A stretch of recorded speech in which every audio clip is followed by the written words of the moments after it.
غالب شناسی، نہ تھا کچھ تو خدا تھا، کچھ نہ ہوتا تو خدا ہوتا، ڈبویا مجھ کو ہونے نے، نہ ہوتا میں تو کیا ہوتا۔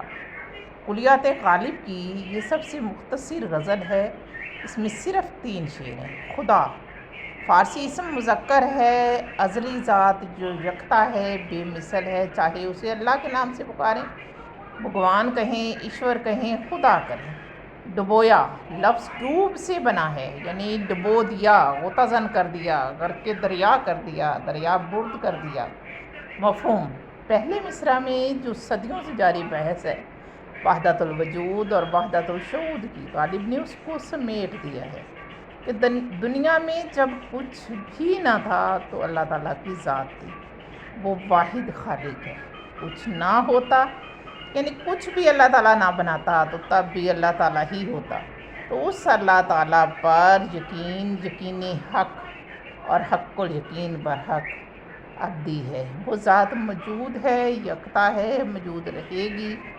اور دوسرے مصرعے میں ہے ڈبویا۔ ڈبویا سے مراد زندگی کی رنج و الم، تکالیف، آفات، مصیبتیں ہیں کہ اے اللہ تعالیٰ، اگر تو نے مجھے تخلیق نہ ہی کیا ہوتا تو کیا برائی تھی، جب میری تکلیف میں سوائے غموں اور حسرتوں کے کچھ نہیں ہے۔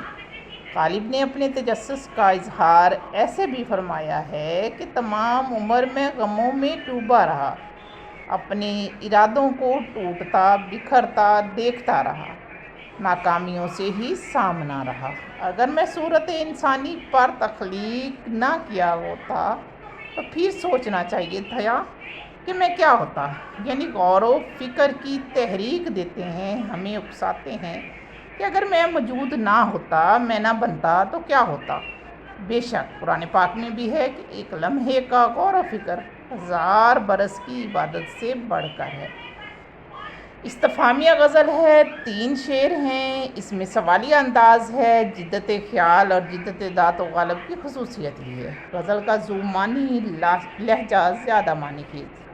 اکثر یہ سوال پوچھا جاتا ہے، اگر ہم اس کی سادہ تشریح کریں 2 مصرعوں میں تو وہ ہما اوست، اسے ہمارے ہونے یا نہ ہونے سے فرق نہیں ملتا۔ وہ موجود ہے، موجود رہے گا، اگر میں یہاں نہ بھی ہوتا تو اسے کوئی فرق نہیں پڑنا تھا، اس لیے غور و فکر کرنا بہتر ہے۔